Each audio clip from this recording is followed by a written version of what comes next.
Et si Harry était une fille? Comment l'histoire aurait-elle changé? Le comportement de Rogue à son égard aurait-il changé? Tout d'abord, précisons les règles du jeu. Harry est une fille, mais le reste des principaux éléments de l'histoire ne change pas. La prophétie mentionne une fille née en juillet, ses parents se font tuer, elle se fait élever par les Dursley. À Poudlard, elle va à Gryffondor, mais dans le dortoir des filles. Dans cette vidéo, on va rester sur ce qui changerait objectivement, du fait que James et Lily aient eu une fille plutôt qu'un garçon. En effet, il existe des discussions longues et passionnantes sur différents sites, comme Reddit ou Quora, sur toutes les conséquences possibles d'un Harry-fille. Si cela vous intéresse, je vous invite à aller les regarder. Tout d'abord, quelques détails qui auraient changé. Son prénom. Une chose est claire, son prénom ne serait pas Harriet. Ce n'est pas comme ça que les parents choisissent des prénoms. Il existe un thème floral pour les prénoms des filles dans la famille Evans. Pétunia, bien sûr, et Lily, qui signifie lys. Plutôt qu'une féminisation de son prénom, certains pensent plus probable que Harry s'appelle Rose ou Violette. Mais rien ne dit que James et Lily aient continué cette tradition. Harry, comme le souligne la tante Pétunia, est un prénom assez commun. Peut-être que ses parents auraient choisi un prénom commun mais féminin. Peut-être un prénom royal, comme Harry. Et donc comme Anne, Sophia ou Charlotte. Autre chose en passant, Harry ne porterait probablement pas les vieux vêtements de Dudley. Ou alors on atteindrait vraiment des summums de cruauté. Le plus gros changement à mon avis est tout l'intérêt de partir dans cet univers alternatif et de penser à ce qui changerait par rapport à ses relations avec Rogue. Le comportement de Rogue envers Harry est basé sur deux raisons. Tout d'abord, Harry ressemble énormément à James, que Rogue méprise et qui lui a volé Lily. Et ensuite, Harry est une preuve vivante que Rogue n'a pas réussi à sauver Lily. Maintenant, ajoutons autre chose. Si en plus d'être une fille, Harry ressemblait comme deux gouttes d'eau à Lily. Si Harry était une fille, qui plus est une fille qui ressemble à Lily, Rogue aurait probablement traité ce Harry-fille très différemment. Pour les besoins de la vidéo, on va l'appeler Rose. Il existe plusieurs écoles de pensée sur comment le comportement de Rogue changerait si Harry était une fille, et en particulier une fille ressemblant à Lily. Certains pensent que Rogue aurait développé un instinct de protection paternelle. Pour d'autres, cela n'aurait rien changé. Rose restant l'enfance de James et Lily est la raison de la mort de Lily. Pour d'autres, cela aurait viré à une obsession malsaine. Surtout dans les derniers livres, où l'âge de Rose se serait rapproché de l'âge de Lily quand elle est morte. Je ne pense pas que l'une ou l'autre de ces hypothèses soit la bonne. Pour moi, une chose est certaine.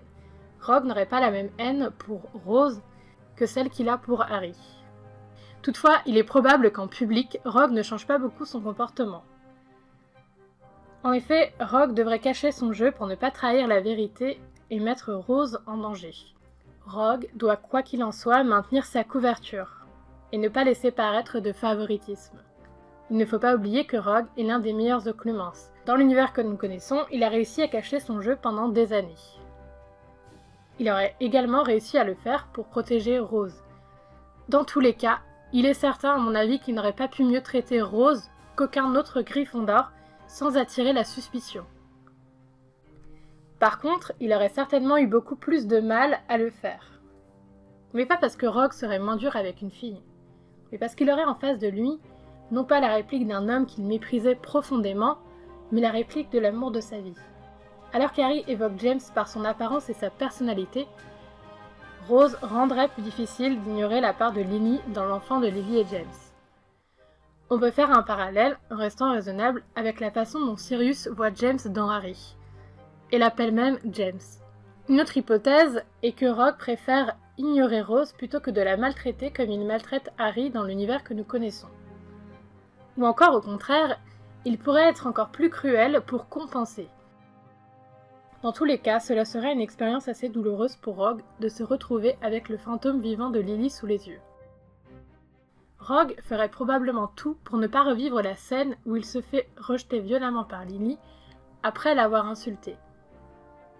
Il ne faut pas oublier qu'il s'agit du pire souvenir de Rogue. Ainsi, je pense que Rose aurait sans doute pu surprendre des moments où Rogue l'aurait regardé avec une profonde tristesse. Plutôt que de voir Rogue comme un antagoniste et de remettre en cause la confiance de Dumbledore, Rose aurait du mal à se faire un avis définitif sur lui. les séquences d'occlumencie dans l'ordre du Phénix se dérouleraient probablement de façon différente. Peut-être même que Dumbledore ne chargerait pas du tout Rogue de cette mission. Il comprendrait en effet le potentiel danger pour Rogue de s'exposer dans le cadre de ses leçons. En effet, Rogue serait plus déchiré que jamais. Cela pourrait avoir des effets dévastateurs sur son esprit et peut-être même l'empêcher de mener à bien sa mission d'agent double. Il faut penser que voir une version vivante de Lily tous les jours, c'est littéralement comme avoir en permanence un miroir de Risette devant les yeux. Un autre petit détail.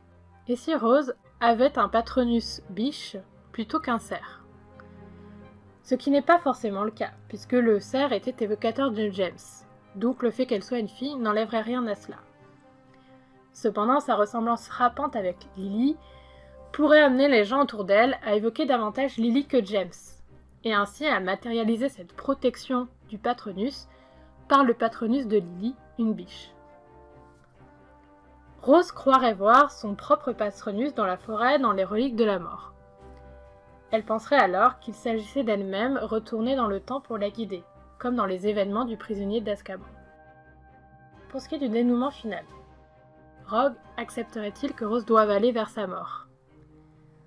En effet, il est peu probable qu'il accepte ce qui paraîtrait à ses yeux comme une redite des événements passés, c'est-à-dire d'envoyer Lily vers une mort certaine. Il aurait peut-être tenté un geste désespéré en pensant sauver Lily cette fois-ci, et changer le passé. Et cela malgré les explications de Dumbledore sur la suite des événements. Et vous, qu'en pensez-vous ?